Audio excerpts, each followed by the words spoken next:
What's this thing in the corner? I don't know. It looks like a vortex. A gateway into another dimension.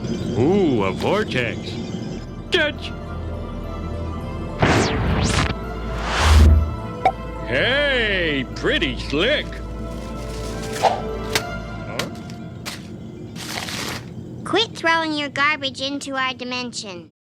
If you've seen any of my Factorio videos, you've probably noticed that I spend a lot of time in the lab, and that's because the design process is my favorite part of automation games. Things like resource constraints and territory control are still fun and all, but there's something about there being nothing but you, a logistical problem, and a mandate to find the best solution that just scratches the right itch in my brain.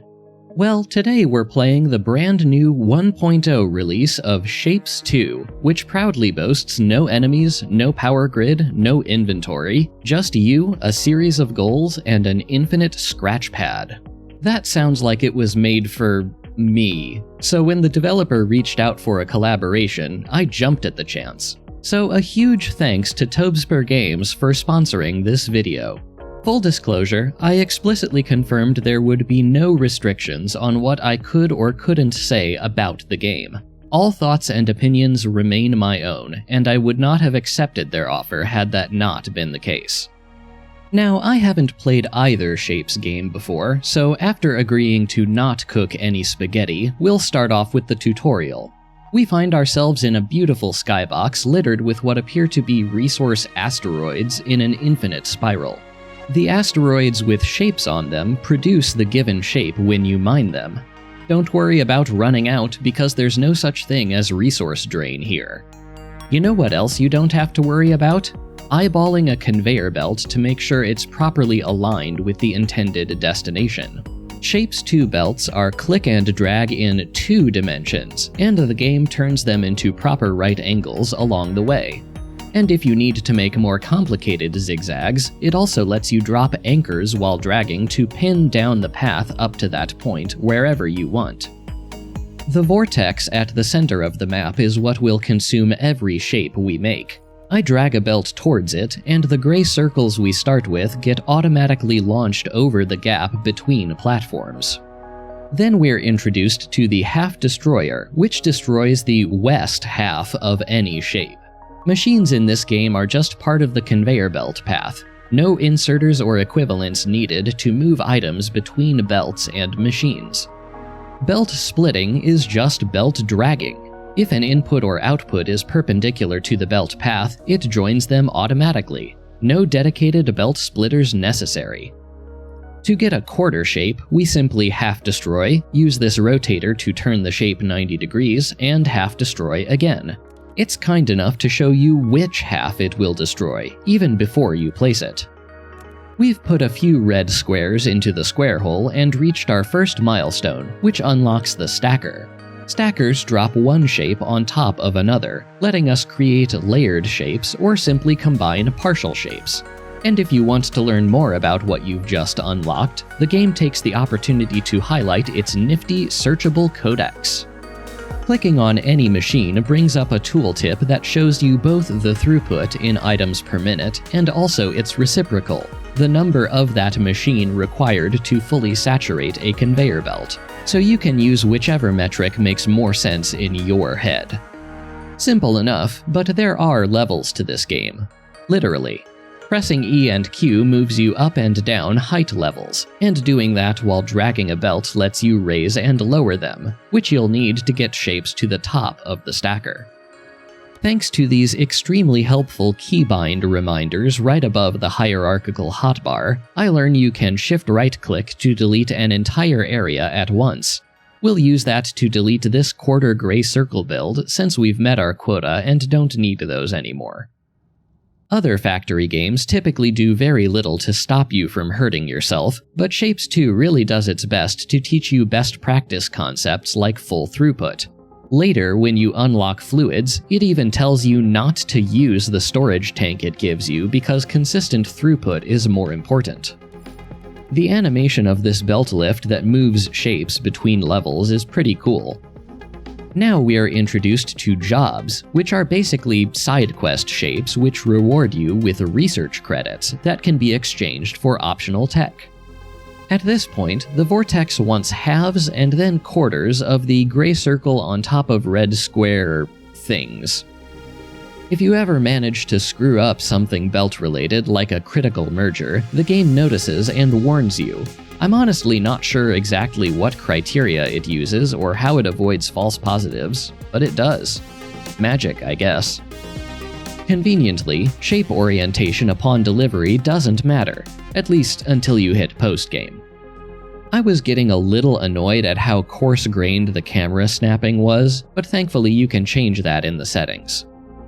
Here I decide to take on a job. This first one just stacks a red square and a blue diamond, both of which we already have.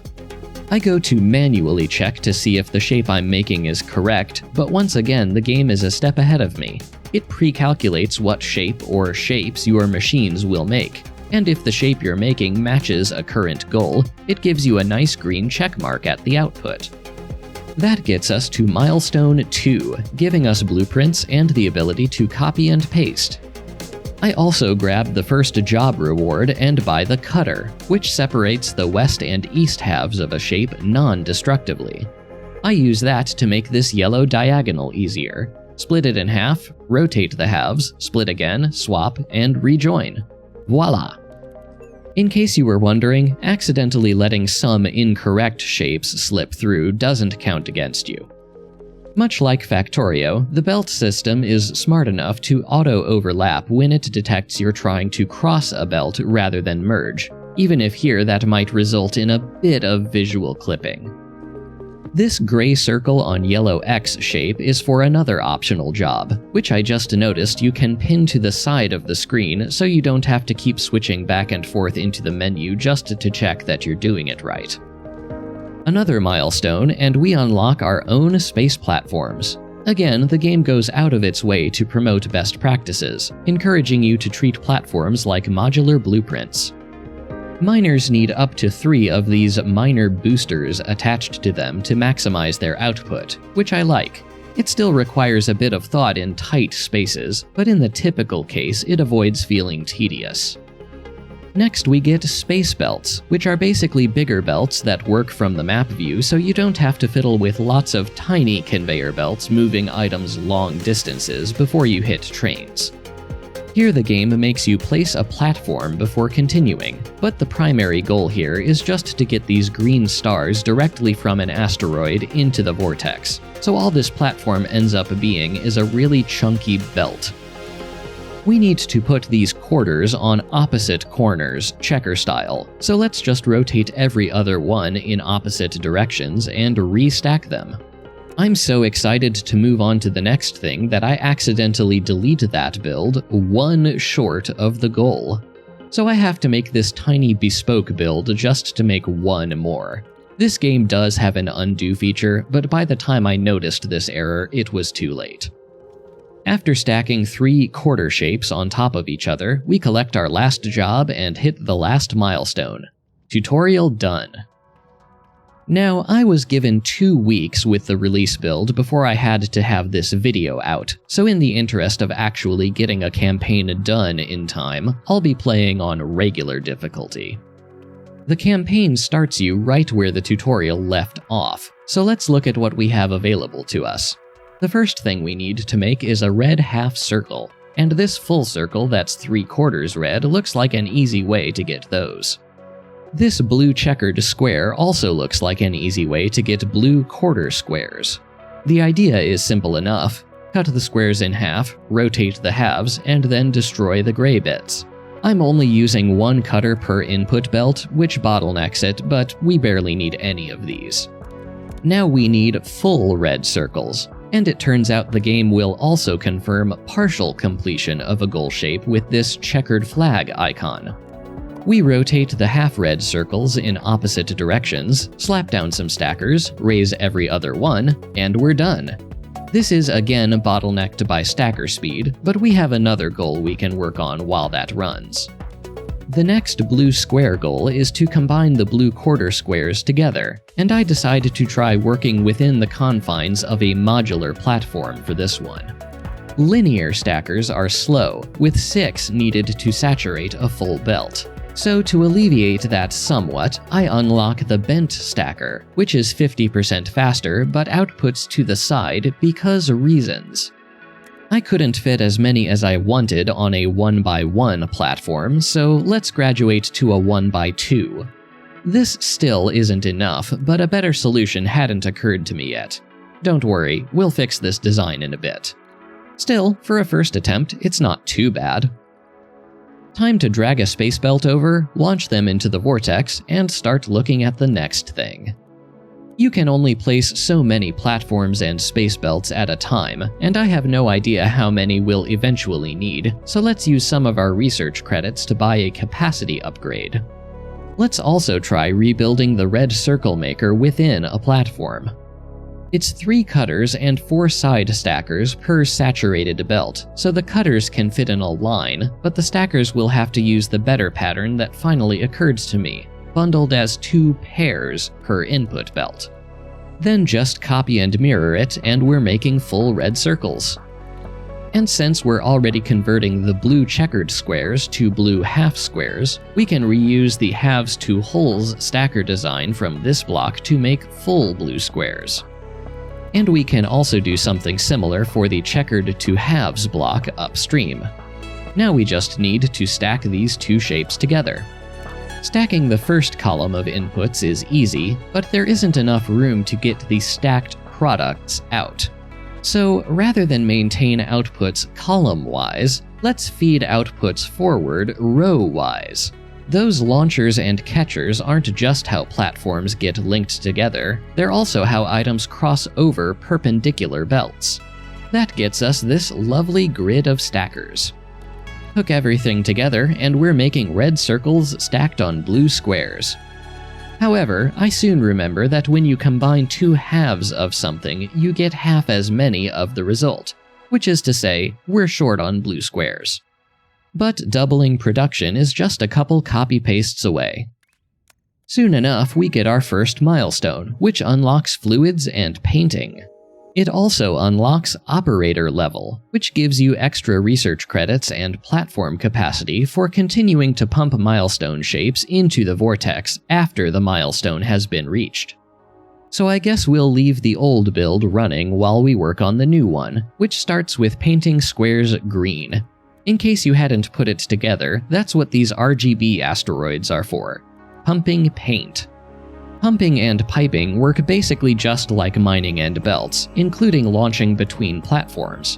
Said launching is the only throughput restriction. Within a platform, fluid throughput is instant and infinite.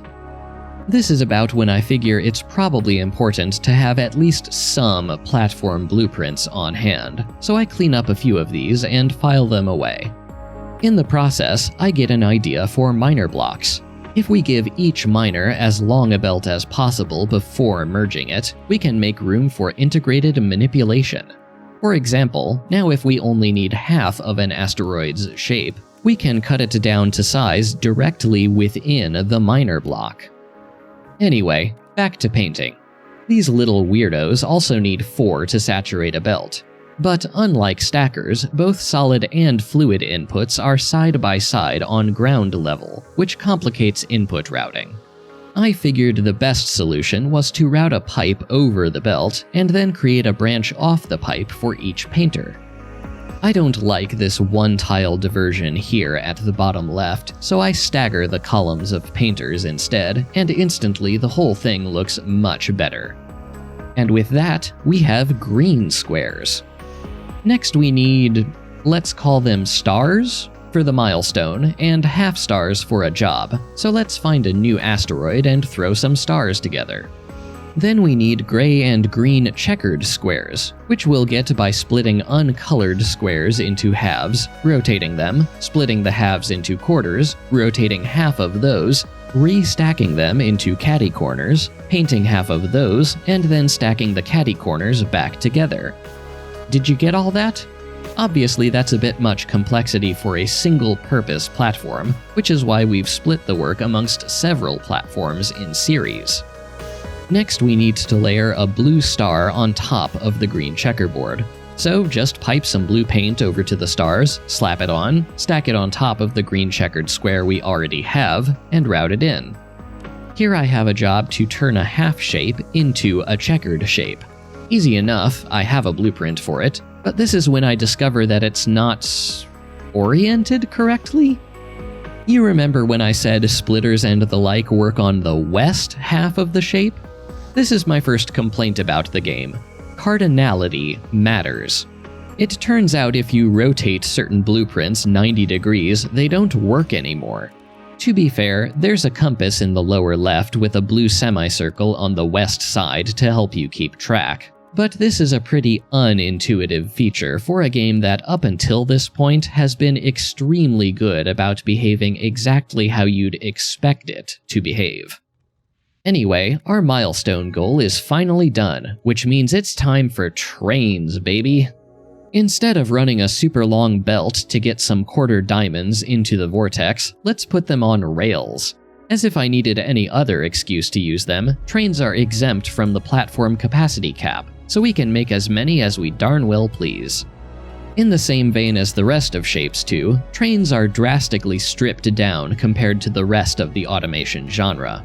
Basically, you make a train spawner, one locomotive plus some number n of wagons, hook it up to n load stations that plug right into n platforms or space belts, add a stop to tell a train to pause there to pick up its cargo, and then do the same thing with unload stations and another stop at the other end of the line. That's it. No signals, no station conditions, nothing. Just pick up and drop off. Trains even make the return trip on the underside of the same line, so you don't have to set up any kind of rail loop yourself. Trains will give us much more breathing room for additional production, which means we'll want to unlock the remaining inputs on the vortex. 12 belts in from every side means we can connect 3 wagon train unload stations directly to any side of the vortex platform. By the way, make sure you give your trains a tile of room at either end to actually turn around. Now, you may have noticed that space belts have 3 mega lanes, and we're only using 1. Well, the other 2 lanes are for the other 2 levels of belt you can input from and output to. Every platform connection can do this, and alongside stacking of factory levels and eventually space levels, you can make some hyper-dense factories. Anyway, since each side of the vortex can take 3 train wagons as input, let's keep the 3 train wagon theme going all the way up the chain. That means 3 platforms, 1 for each wagon, at every train unload stop. Then we hook another 3-wagon train up to the 3 outputs and route it into the vortex. With 12 full belts worth of production, we meet our 4,000 shape quota in just a couple minutes. By the way, in case you were wondering how rail crossings worked in this game, yes, I added the sound effect in post. I couldn't resist. At this point, I decide to turn our individual platforms into something akin to blocks, or at least as close as I think Shapes 2 lets you get. 3 space belt inputs on either side connecting to 3 platforms, with 3 space belt outputs in front. About as easy as possible to hook up to our 3-wagon trains or directly to other blocks. That's already pretty nice, but I have plans for this architecture that will require fluid wagons and additional train colors. In the meantime, we hit the next milestone, which gives us the pin pusher, essentially letting us move any shape up 1 layer. I debate making a dedicated pin pusher platform, just like we have a rotator platform, but then I get a much better idea. Just build a tiny platform that's a massive series of parallel belts, so I can slap in whatever bespoke one-tile manipulations I want. For example, if I want to pin push 4 belts of input, I just drag 12 pin pushers in a column across this canvas of belts. With that in our arsenal, we make a bunch of little gremlin faces and hit the next milestone, which unlocks color mixing. And as much as I'd love to mix a bunch of colors right away, I'd need some space for it. So after a few more job completions for the research credits, let's just tear everything down. Okay, first let's build a basic color mixer platform. Mixing puts out as much fluid as went in, meaning 4 inputs each of 2 colors can saturate 8 outputs. So the 4 outputs I'm giving this does mean it's bottlenecked, but we'll fix that later. For now, I just want a block in the same format as my other blocks. These blocks are starting to make scaling up a lot easier, although SHAPEZ veterans may be able to spot the error here already. I wondered why this train carrying cyan semicircles wasn't going to both unload stations, only to discover that trains in this game are strictly point-to-point. Trains of a given color will always follow the single route available for that color. Personally, I'd like to see if something like a round-robin stop selection is feasible to implement, but it's possible that such a system would be too unintuitive. Just like blue and green combine to make the cyan for those semicircles, red and green combine to make yellow, red and blue combine to make magenta, and all 3 combine to make white. We have enough research credits now to unlock a speed multiplier. Everything from belts to machines, basically the whole game, runs 25% faster. Info cards are updated accordingly with new numbers, but because this applies to everything, ratios remain the same, so we don't have to scrap all our old blueprints. Thanks to that speed boost, we quickly finish the milestone and unlock the 3rd level of space building. And after letting some more jobs and operator levels rack up, we also unlock green and blue train colors, since we'll need those soon. And by soon, I mean right now. The problem we're bumping up against here is lack of space, especially for all these paint colors, so it's time to expand outwards. So how do we get any color we want wherever we want it without it becoming a tangled spaghetti mess? Well, the structure I'm building here is what a computer engineer would call a ring bus. Basically, it means building a giant loop around all your stuff so you can push items onto the loop wherever and take them off wherever. Thanks to the routing limitations, we can only put 1 of every color of train onto a single line. And since we want multiples of each color of paint to facilitate mixing, that means multiple train lines. This is where the game's train routing system comes into play. You pick specific colors of train off a shared line by creating a rail branch and then directing the specific color route down that branch. Now watch how easy it is to get cyan circles. Drag off a blue and a green train and hook them into a color mixer block, then hook that output to a painter block getting circles in, and then run the final train to the vortex. Want yellow circles instead? Same deal, just drag a red paint train into the color mixer instead of a blue one. Then we need red stars, and would you believe it? Strip and stack these half stars into whole ones, drop a painter block, and drag a red train off the bus. Done. We're so efficient that we're vortexing 4 shapes at once now. But no design is without its trade-offs.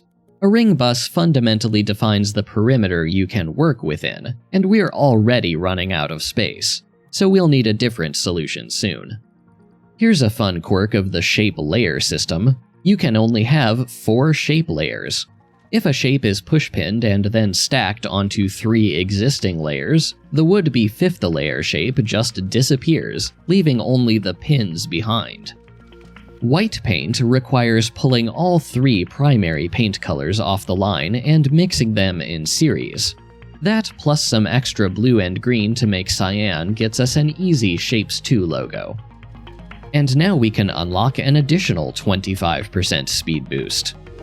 A few optional jobs later, and we can also unlock those secondary color trains I've been eyeing.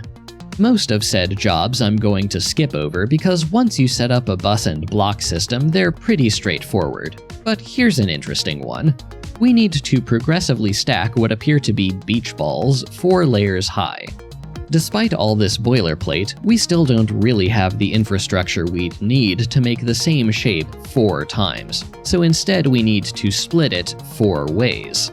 These two platforms take the base shape and split it once. Half gets stacked, the other half gets fed forward. Then all we have to do to get another layer is copy the platforms. The base shape again gets split and then either stacked or fed forward. Obviously, the throughput starts to dip the more layers you need, but it's hard to beat the convenience. Might as well make progress on the next milestone. We're already using all 3 ring lanes worth of red paint, so I have to pull some extra from this red asteroid to make yellow. Another reason we need to replace this design. Once the milestone is complete, we unlock crystals. They're basically solidified paint that fills in gaps in shapes.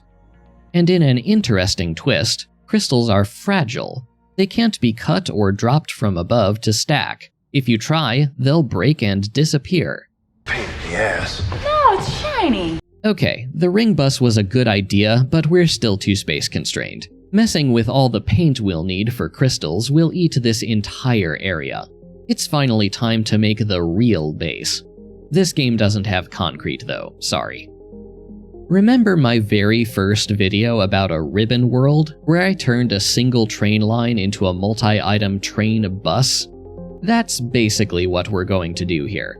But since Shapes 2 trains are point-to-point, we'll need more than one line of rail. This is why it was so important for us to unlock every train color, to maximize the number of trains each line could carry. So here's the idea. Several train lines will run in a clockwise spiral along the inside of the asteroid spiral. Resources will get added from the outer edge, and construction will happen along the inner edge. We'll try starting with 4 concentric lines of rail, spaced so we can draw from any of them. Shapes will go on space level 0, paints go on space level 1. Each shape and each paint get color-coded trains, so each line can carry one of every shape or paint. If that bus looks way too long, you're right, I'll shorten it later. For now, it's also important to research train capacity upgrades. Train speed is also nice, but it's not as cost-efficient if you're looking to maximize rail throughput on a budget. For simplicity's sake, we'll want to carry only full, unpainted shapes on the trains, and then cut them down and/or paint them on site. Circles and squares are easy. There's asteroids that just give us the full unpainted shapes directly. The only catch is that we have to stack train stations on top of each other to fit them, but that's easy enough. Oh, and we also have to turn our train spawners around to keep them from colliding into each other. Diamonds and stars aren't as easy. We'll have to find large asteroids with half diamonds and half stars, mine twice as many of them, and then cut and stack them into their full versions. Yeah, it's a lot of boilerplate when we're probably just gonna cut most of these back into halves anyway, but this is my API and it will be clean. Thankfully, our blueprints make the process fairly easy. Destroy the extraneous quarters within the miner platform, slap down a halves to wholes block immediately after, and join pairs of outputs with space belts to saturate them. Paints are a bit trickier still. I want 1 train for every paint color, and thankfully there are 7 train colors perfectly corresponding to paints. It's like the devs anticipated building this way. Primary colored trains are easy enough. It's the mixed ones that will be interesting, because this go around I want to mix them before putting them on the bus. There's only 1 blue asteroid anywhere near the start of the bus, so somehow we'll have to extract enough blue paint for blue and all its derivatives just from here. Do you remember a while ago when I mentioned my color mixer was input bottlenecked? Well, this is where I have to fix that. Maximizing total output from our limited paint asteroid real estate means we can't afford bottlenecks. However, do you also remember how pipe throughput is instant and infinite? Well, I forgot that part. Somehow I got it in my head that I needed a bunch of separate input and output pipes, when I could have joined them all together internally and only split them apart at the very edge of the block. So I falsely believe that I'm stuck here and need a 2x2 platform to make this work. which I don't have the research to unlock yet. At least getting that research will give us a good excuse to test how the train bus holds up. Circles are color-coded to red trains on level 0, so I drag the red route off the bus and into an unload station. But for some reason, the game thinks that this is also a valid unload path for stars, which are all color-coded blue.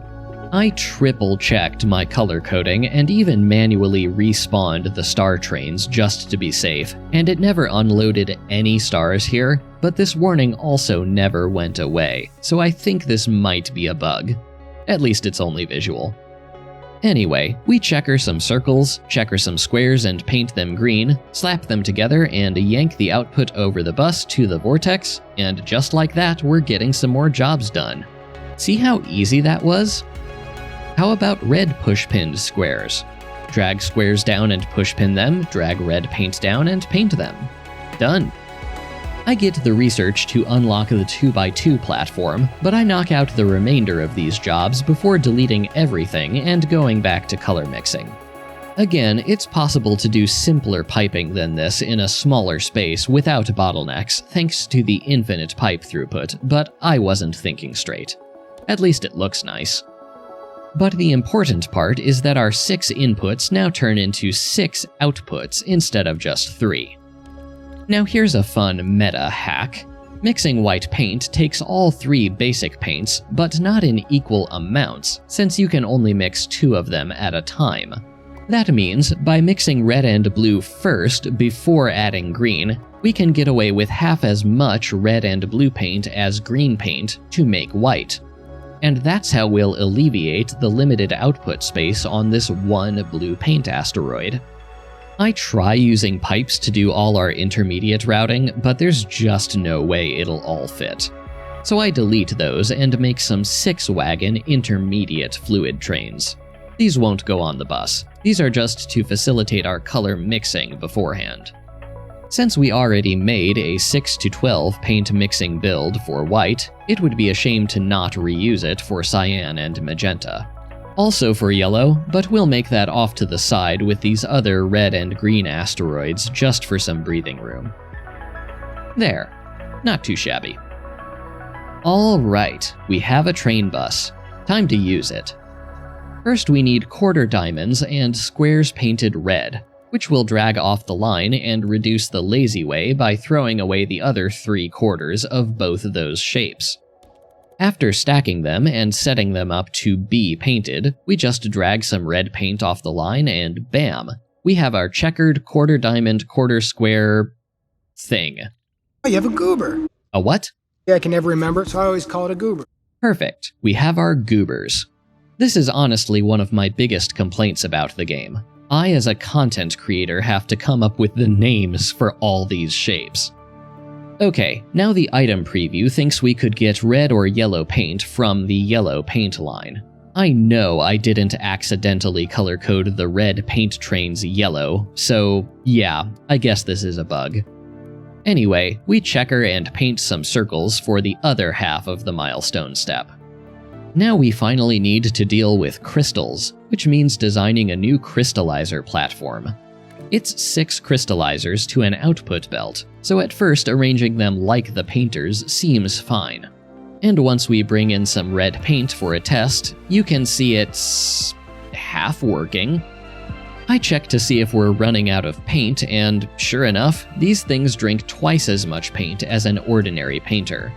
So while the half-speed version keeps running, I double the paint inputs to the platform and the corresponding block.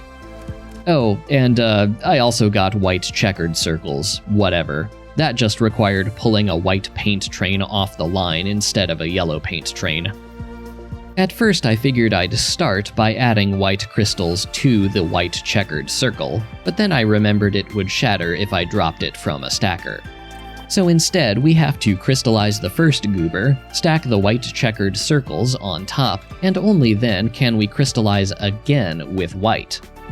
Look at how easy we made it. Every addition to the shape was just a block and a train pull away. While messing around with a job, we complete the milestone and get train vortex delivery. It's not technically any higher throughput, but it does have the benefit of being extremely funny. The next milestone is the crystal version of the Shapes 2 logo, which has crystals stacked on top of each other. All I can think of is that maybe a crystallizer fills in gaps in multiple levels at once. I guess we'll find out. Cyan circles are easy enough. Grab cyan paint, grab circles, and paint them. And since we need 2 layers of those, let's just copy-paste and grab the next layer from rail number 2. Then we stack them and push-pin them to create a gap for the crystals to fill. Meanwhile, over here we need to turn circles and squares into a magenta goober. After that, we need to turn the magenta goobers white. Again, all that requires is changing which paint color is coming off the line. Now let's see if the crystallizer does what we expect it to do. And it does. I'd have to say that all this train bus effort was totally worth it. In need of something else to do while that runs, I can't just not make Patrick star. Once the milestone completes, we're granted full clearance to all tech. If you played Shapes 2 in early access, this is where the new stuff starts to come in, because now we also get these special buildings called trade stations. The way these work is pretty simple, at least in theory. Put a bunch of specific shapes in, wait for a rocket launch, and get a bunch of exclusive new shapes out. Don't let their shininess fool you. These are refined shapes, not crystals. You can cut and drop them just fine. This first tier of trade station take in half-star, half-square goobers painted red, green, or blue, and spit out a correspondingly colored X. Before we start using them, however, I want at least one tier of the best and by far the most expensive research upgrade, Shape Multiplier. Every level of this means shapes yield an additional 100% progress towards quotas.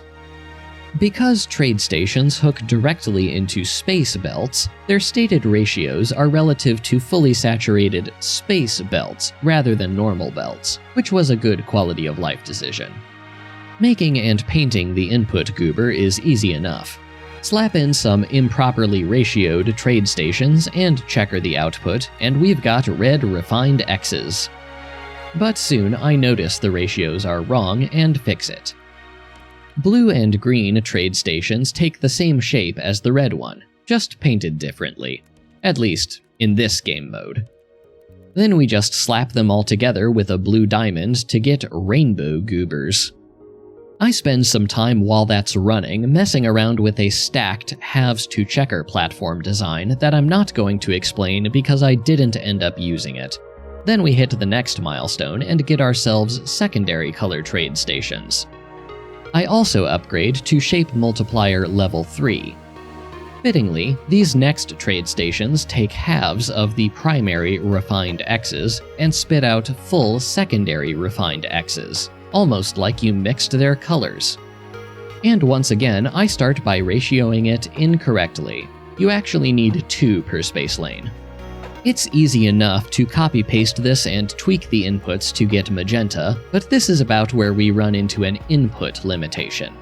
See, each of these secondary trade station types requires inputs from 2 primary trade stations, and each of those requires squares and stars to make.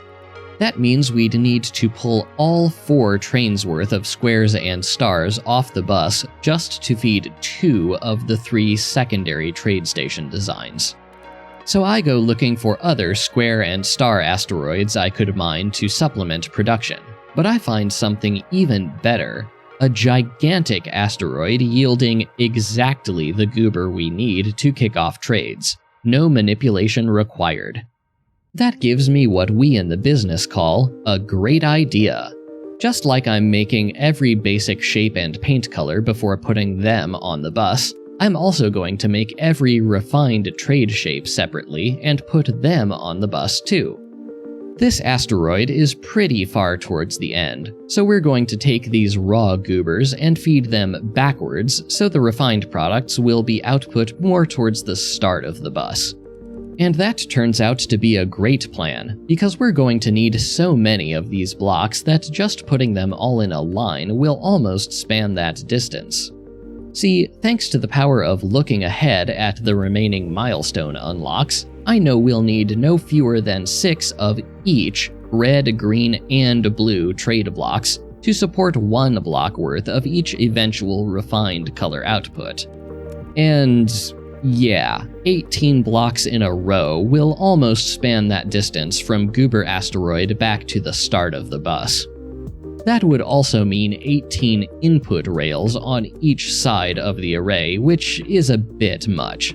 So let's cut that down to 6 rails per, and let 3 trains each share a line. Finally, we just need RGB paints, and thankfully we have RG and B asteroids right behind the Goober asteroid. Now that's what I call a production line. Alright, we're flush with primary colors, let's make some secondaries. Yes, this is still ratioed incorrectly. No, I don't know why. Because the 4 basic shapes already command 4 of the 7 available train colors, we'll need a whole separate line on the bus just for refined products. And now that we have said refined products, it's finally time to put them to use. We make a half cyan, half yellow X, layer checkered purple on top, layer a push-pinned purple checkered diamond on top of that, and we have our newest... You know what, I'm not even going to try classifying this one. We have our new goober. I thought I was getting a cool shot of the secondary trade stations at work here before I noticed the inputs backed up and finally realized the ratios were wrong. So it's time to redesign this with 6 trade stations instead of 3. It takes some, let's say, creative space belt routing to get these all hooked up properly, but eventually I get something looking half decent. Much better. Next milestone down. This one gives us white and black trade stations. Annoyingly, though at least understandably, there is no black train color, so we'll need a totally separate train line on the bus just for that. Okay, we are not going to mess up ratios with white. Assume 6 stations to start.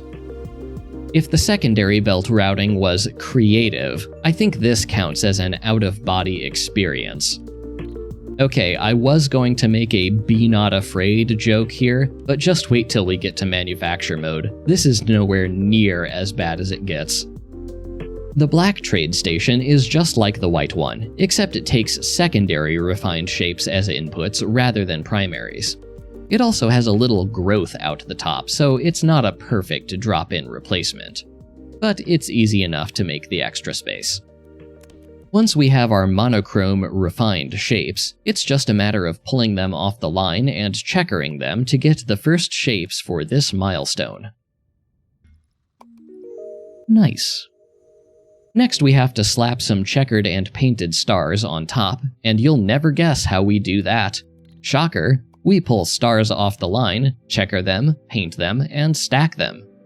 The last shape for this milestone is basically to stack what we have, plus another yellow and white checkered and push-pinned star on top, and at this point I could build that in my sleep. Really goes to show the power of a train bus and a good set of blueprints. We also have enough operator levels from continuing to produce the previous goober that we can unlock Shape Multiplier level 4. I was once again messing around with stacked designs when we hit our quota, unlocking the penultimate milestone and the Vortex Grand Assembler. This absolutely gigantic box takes in halves of white and black trade shapes and spits out a monochrome quilt star looking shape. And yet again, I somehow managed to ratio this at half capacity. To be fair, I've been pulling some 18-hour days for this video, but you'd still think I'd have figured this out by now. In better news, I actually do decide to use a stacked splitter here. Black and white refined shapes are expensive, and I'd rather not just destroy half our input. especially when we have a quota of 200,000 of the final product. In lore, which does exist, these are using the black and white refined shapes to make new vortex platforms and just producing the quilt star as a byproduct. It doesn't seem like you can actually get multiple vortices this way, though. It's just an animation. At least it looks cool. The quilt stars come out as halves that we then need to checker. Since we were stacking our inputs, our outputs are also stacked, which means our existing halves to checkers blueprint won't work. So I make a quick and dirty stacked platform using swappers. We haven't used these before, but they swap the west halves of two shapes. Neat! The next task is to rotate and stack the checkered quilt stars on top of each other. So here's another new platform that just drops the top 4 belts onto the bottom 4. And hey, I finally noticed the ratios were wrong again. At least the second attempt yielded a cleaner space belt design. The last thing we need for the final shape is a diamond with every corner a different color. At first I decided to again use a stacked platform for splitting, which then would have demanded a stacked platform for painting to keep up with the throughput. But then I realized I'd also have to use twice as much paint, so I think better of the whole thing and just go back to using single level stuff. After we stacked the quilt stars, we're back to only using single levels there anyway. Regardless, we now have our RGB diamonds. And as a final touch, we stack those onto the stacked quilt. 200,000 of these goobers is a lot even with the shape multiplier, so this is a good excuse to break for a few glamour shots and give some thoughts on the campaign. In short, I quite enjoyed it. The difficulty curve is very smooth, with only a couple of minor quirks like cardinality to trip you up. Every milestone adds a reasonable amount of new stuff, and if you ever get stuck or just don't feel like scaling up a particular process, the job system gives you other things you can do to make progress, while still rewarding players who put in the effort to make solid infrastructure. The campaign really tries its hardest to drill best practices into you, both explicitly through tutorials and implicitly through things like the concept of modular platforms, or rails not counting towards the build limit. There's nothing really stopping you from cooking spaghetti, as you'll soon see, but this is a game that wants you to learn how to be organized. And for those wanting a post-game, don't fret, SHAPEZ 2 offers infinite randomized shape goals, along with a full circuitry system. In fact, the codex tells you flat out that the real ultimate goal is to make a machine that can make any shape. So there's plenty of depth for those who want to push their factory to its limits. Phew. We've done it. We've officially earned our classic regular license. And just to say we got this too,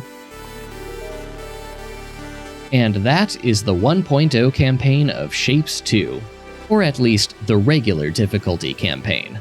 The game has 2 harder classic campaigns, and even one that swaps everything out for hexagons. I didn't have time to get into those before this video needed to be out, but there's definitely a game mode here for every skill level. But there's also one more game mode in SHAPEZ 2, brand new for the 1.0 release, called Manufacture Mode. And if the constant tearing down of builds once your quotas are met just didn't rub you the right way, this is the game mode for you. Here, you're not tossing shapes into a vortex because it imploded or something, which unfortunately you don't get to actually see. Instead, you get a supply of waste shapes, and your goal is to progressively augment and trade them into more valuable shapes. There are still quotas in this mode, but that's just the minimum number of items you have to put into these trade stations before you start getting the next item out. Once we hit our first milestone, we get our first real trade station. This also unlocks a lot more tech much earlier on than a classic campaign would, presumably because you'll want to scale up much faster. These trade stations are deliberately shaped in unique and strange ways, specifically to make routing space belts an actual challenge. Each trade station takes the output of the previous color trade station, along with gradually more difficult other shapes. Red starts off dead simple. Gray circles on gray squares, and we have asteroids for both of those right here.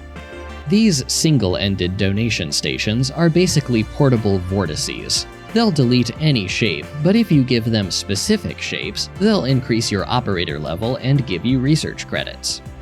We hit the red milestone and unlock blue trade stations, whose input shapes just take a little painting. Yes, we already have trains. Yes, I'm belting everything anyway. The next milestone gives green stations, which require 2 blue inputs along with 2 painted shapes. One of those is diamonds, which are just a bit far from a blue paint input for belts. Since we only have 2 of each trade station right now, let's make some short 2-wagon trains. Those quickly get us to our next milestone, yellow. This really goes to show that just because you have access to trains that can only travel at perfect right angles doesn't mean you can't cook some pasta. I'd like to build more sustainably, but I only want to do that once, and we'll need some more unlocks like train colors first. Which is why I decide to bump up my operator level progress by unlocking the research station. This is basically a donation station which also spits out byproducts, including the ability to unpolish raw waste shapes. That's important because we can plug that right back into a polishing station to re-polish them, which lets us create an infinite chain of research stations that just take half diamonds as input at each link of the chain to keep the party going. The next trade station input needs hole shapes painted in a checkered pattern. So I start by making a new block that splits hole shapes into twice as many halves on twice as many belts. Then we checker both halves, paint one half with this new painter platform I made, then spend way too long designing another very large platform that recombines 2 checkered halves without the use of a stacker. You'll have to forgive me because at this point I was a little obsessed with designing platforms whose belts could be stacked the maximum number of 3 layers high. I never even ended up using that feature. Anyway, we still don't have fluid wagons, which means we need to train some squares over to the green paint to get them checkered. And you can tell the spaghetti is starting to get out of control because we only have enough room to fit a single wagon train to do that. Then, after doing the same thing with diamonds and stacking them on the squares, we make another 1-wagon train to carry it right back to the trade station. This other goober is at least easier, in that we don't have to design any new platforms to make it, just more steps and more spaghetti. That lets us limp our way to the next milestone, which unlocks the cyan station and color mixing. But yellow refined shapes are unique in that they come out of the trade station in 4 pieces, which means to get the cyan station to accept them as input, we first have to recombine them into an X. That requires this dongle attached to the front of the yellow trade station, which in turn doesn't leave much room for the cyan one. I can make a bit of room by moving this train line, but obviously we need a better solution. After a bit of thought, and then a nervous glance at my deadline, I decide to use a train bus here too. The progressively accumulating nature of this game mode means we'll need a lot more raw ingredients than we did in Classic, so I'm guessing this will be a much more severe stress test of the idea. If I really wanted to stress test, this alternate polishing station lets you scale up waste production infinitely, meaning you can make as many chains of trade stations as your computer can handle. But we should have enough to make a sizable base without that, provided we make good use of our inputs.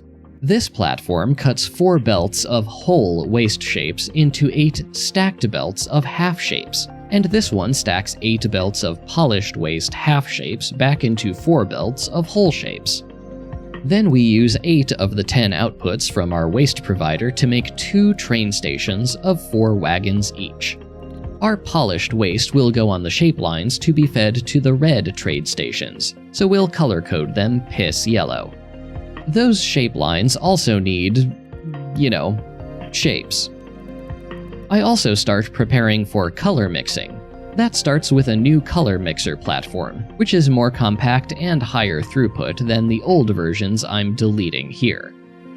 But just in case you thought I was too smart, here's me finally remembering that fluid needs to go in fluid wagons.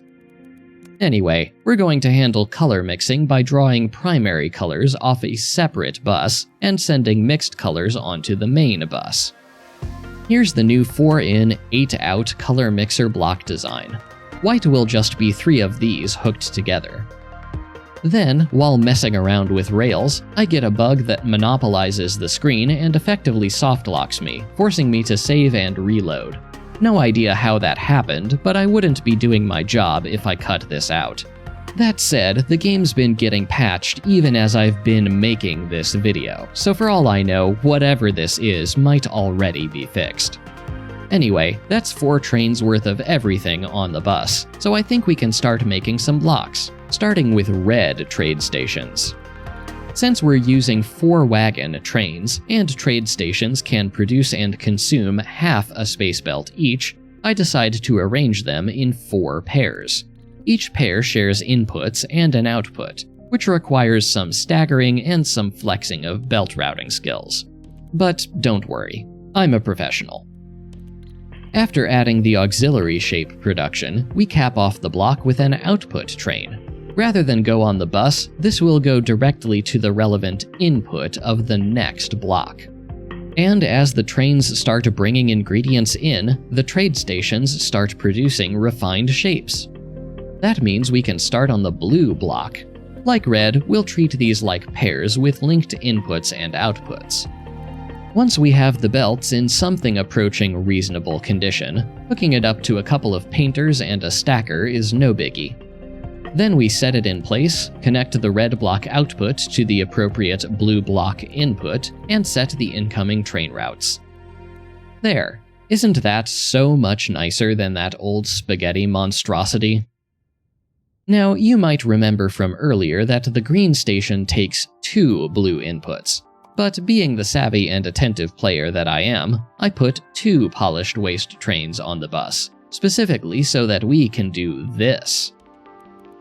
Obviously, we still need to reroute the inputs, since we can't draw from the same bus lines that the first copy used, but other than that, it's easy to put up a whole new set of red and blue production.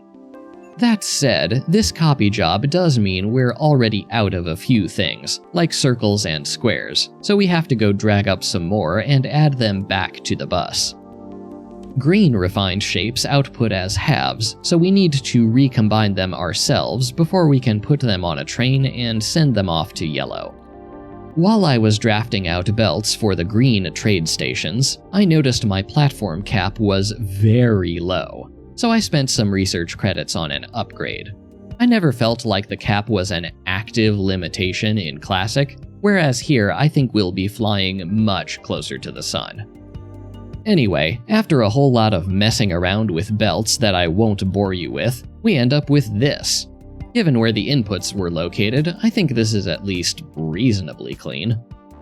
Then I hooked up all these production blocks to the trade stations and thought it was great until I realized this checkering platform design had a slight problem, in that it didn't work at all and wasn't salvageable.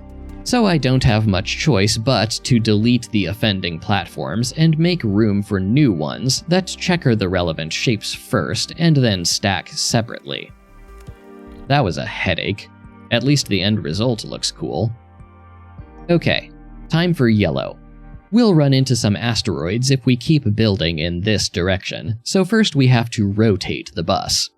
And since the trade stations need that dongle on the front to reconstitute their output into full shapes, we'll toss that on first since it'll have to be belted around. Those belts end up crisscrossing between stations both vertically and horizontally, but we make it work.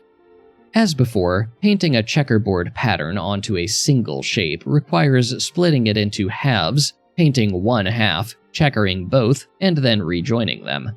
That's an involved process, especially when trying to maintain throughput, so here's a whole cluster of connected platforms broken down into the discrete steps. The other goober we need for yellow requires a longer sequence of steps, but each step is much simpler. Now we just attach the trade stations and their nightmare piping, hook up the rails, and we're making yellow shapes again. That finally gets us basically back to where we left off before this massive refactor, which was cyan stations. We'll start with the same sort of 4-directional woven pattern for belts that we used for yellow. The concept seems to be working well enough. Or at least it does when I hook the pipes on the yellow incoming side up to the correct inputs. This yellow and gray star pattern on this goober requires some creative platform design. At least if I don't want to bring in 2 separate star trains to handle it, which I definitely don't, because that would just hasten the need to secure another star asteroid and route it into the bus. And speaking of, I appear to be flat out of every single basic shape and also red paint. So before I can really get into cyan station inputs, I have to find and lay claim to a bunch of new viable asteroids, process their outputs, and hook them back into the bus. That takes me about an hour, so let's just skip forward a bit. Well, actually, let's first witness this hilarious screw-up where I wasn't getting any diamonds into this block, only to trace it back and discover that a botched copy-paste had me deleting the entire output right at the source. Okay, that's done and we're making goobers. Now we just hook them into the trade stations and wait. The glorious landscape of a growing factory.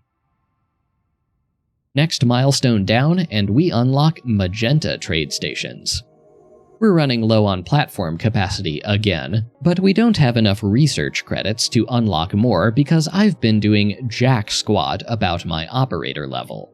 And yeah, I wouldn't recommend that. So I decide to address that by throwing together a tiny bespoke build that will just slowly put gray circles onto red squares and donate them. Once every hour or two, that'll increment an operator level, which should just barely give us enough platform capacity to get us through to the end.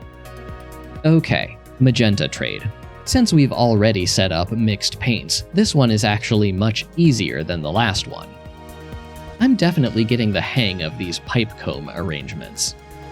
These 2 goobers alone are going to kill our circle supply though, so we need to hunt down more. Again. Actually making the shapes is basically just painting and stacking, blah blah. You've seen this before. 20 minutes later and we have our next milestone, white trade stations. Technically, these are all named after gemstones and precious metals rather than colors, but I'm calling them by their colors because this one is diamond, and I'm already referring to a basic shape that way. The pipe tapestry on this one actually got me to use Space Level 2 for the first time in this mode. Taking a look at the new input shapes, the issue here isn't the shapes themselves, it's their paints. After the magenta trade stations, we're fresh out of white paint, which means we need an entirely new paint bus. Given the location of the nearest RGB trio of paint asteroids, we don't have much choice but to run it from near the end of the main bus backwards to where we actually need it. Of course, we don't know exactly where we'll need to merge them just yet, because we'd need to know where our blocks would be placed, so I try to figure that out first. Oh hey, an operator level and platform capacity upgrade. Anyway, I figure 4 each of white and magenta trains ought to hold us for the time being. We still have some spare RGB trains on this paint bus if we end up needing more mixed colors. The hard part is done now. We're also short on squares, which I have to set up in 2 separate mining assemblies on this asteroid because we have a bunch of paint lines running straight down its middle now. This here is a good example of how this mode asks you to think about resource efficiency. I don't want to add more stars to the bus if I can avoid it, so to paint this transgender star its 2 separate colors, I bring in 1 star train and split its output 2 ways to 2 separate painter blocks before rejoining them. Can't avoid the need to supplement the bus forever though. I have to add some circles while the white inputs run. These are getting a little big to show from a normal camera angle. The input from the previous block appears to have gotten stuck, and tracing it back, it appears that a train has mysteriously vanished. So I press respawn, and that kicks it back to life. I'm tempted to call this a bug, but it's hard to complain when the game includes a giant glowing "Fix This" button. That gets us the penultimate milestone, Painite. I looked that up, and apparently it's a real gemstone. And while it does accurately describe my feelings about constantly needing to secure new resources in this mode, I might have gone with obsidian. Anyway, that is a lot more white paint we're going to need. Good thing I have this second paint bus. I also just noticed that white refined shapes come out checkered, and black trade stations want whole ones, which effectively cuts our expected output for the next stage in half. I could try to double this entire base, but I'm on the clock, and there is absolutely no way that would be a wise use of my time. So we'll scale down to 4 black trade stations rather than 8, and just put up with it being slower. This one is admittedly much easier since we're only doing 1 row of trade stations, but I still think it looks pretty clean. And we need more white paint. 8 trains worth just for this step. Oh joy. At least the blocks themselves are fairly easy, just checkering and crystallizing and push-pinning, but what a headache. One of our goobers got stuck about 2/3 of the way to completion. Again, a paint train seems to have vanished, so I manually respawn all trains feeding this step with white paint just to be safe. That gets us to our final milestone, unlocking the Vortex Grand Assembler. This one is a bit unique, and not just due to being a chonker.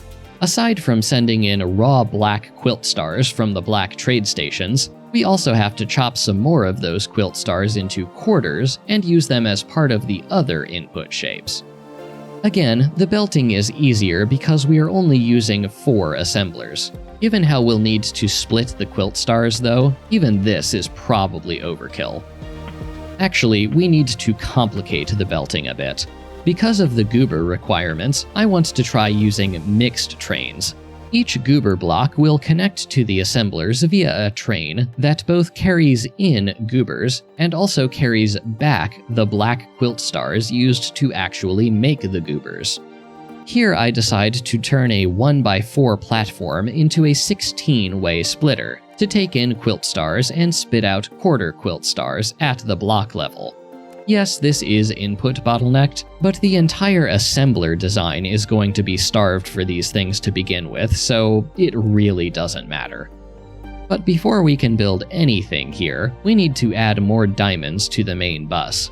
Those aren't anywhere remotely nearby in any significant quantity, so I have to scout out far past the end of the bus and train them all the way back. And while we're on the subject, again, you know, a minute ago I said we were done getting new paints? I lied. We need a 3rd paint bus. These last couple of stages absolutely guzzle white paint. These 3 goobers alone need 6 trains worth. Technically, I could get away with 5 trains if I wanted to do some very intricate platform design just for this stage, but I don't. At this point, it wouldn't save me from putting up any new infrastructure anyway. And we need some yellow paint, so we'll make a bit of that too. Okay, we've gotten our resources and arranged our blocks. We can't go any further without a test run to see if the quilt star inputs are working properly, so let's hook everything up and see how she fares. Well, the mixed trains work at least. Just as planned, they take a wagon's worth each of quilt stars to their modules and drop them off. Mostly what I'm checking for here is to see if they get rotated the right way, which, no, they do not. So I fix that before letting them through. Each module needs these quarter quilts rotated a different way, so each splitter block needs to be dealt with separately.